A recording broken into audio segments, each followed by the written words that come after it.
Animated Parashá with Micha, Animated 2.0. Welcome to another Animated Parashá with Animated Micha. This week, Parashat Noah. You ask, I'll do my best to answer. Micha, can you steal just a little penny? Wow, what a wonderful question. Noah, who lived 10 generations after the first man Adam, was the only righteous man, or tzaddik, whom God found on earth in his generation. Do you know why? Precisely because of that, my dear students. People believe they could take a penny here, another one there, and that it wasn't stealing. But that's not what God wanted. We must not touch what doesn't belong to us, whether it's a penny or anything else. What belongs to someone else is theirs. To put an end to this disorder, God sent the famous Mabul, the Great Flood, a tempestuous rain that came not only from the heavens but also welled up from the earth, with scalding water to destroy the entire earth. Only Noah, his 3 sons Shem, Ham, Yafet, and their wives were saved from this destruction. Just 8 survivors in total. It took Noah 120 years to build his Tevat, his ark. The Tevat was not a ship but rather a 3-story ark.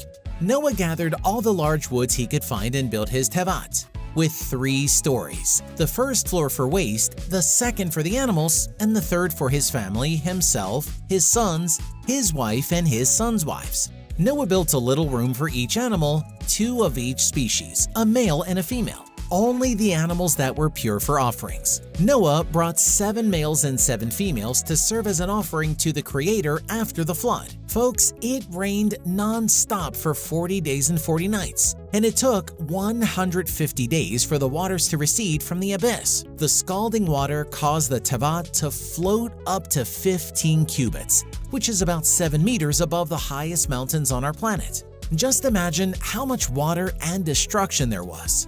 Interesting facts. Did you know that during the time of the flood, there was no day and night? The sun and the moon didn't function.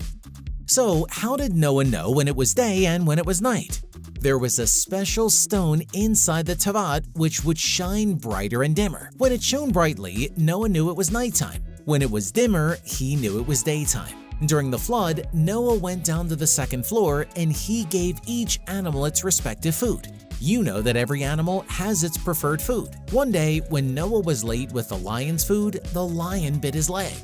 Since then, Noah limped for the rest of his life. Now, have you heard of a chameleon? It's a creature that changes colors. Noah didn't know what food it liked, so he brought it all sorts of food, but the chameleon refused them. One day, when Noah opened a rimon, a pomegranate, and there was a little worm inside, the chameleon shot out its tongue and grabbed the worm. Since then, Noah understood that the chameleon likes worms. Hey, Micha, how did Noah find out that the flood was over?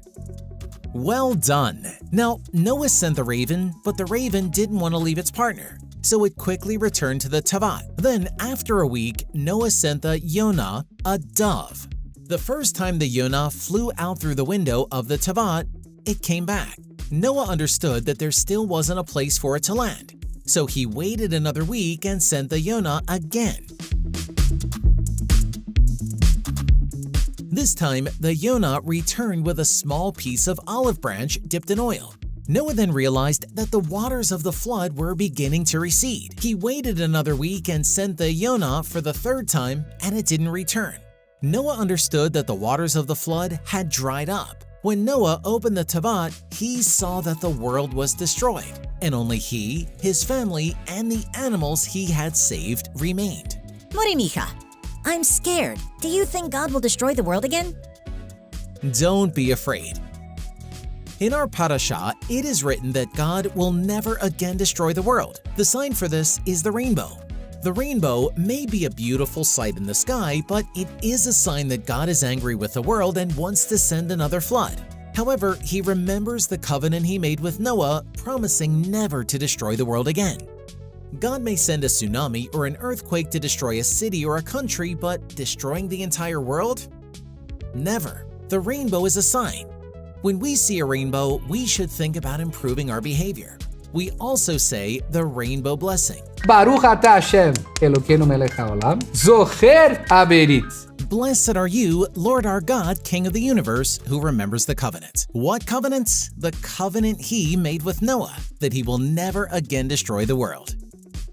So, don't be afraid. At the end of the Parasha, human beings once again prove that they are sinners.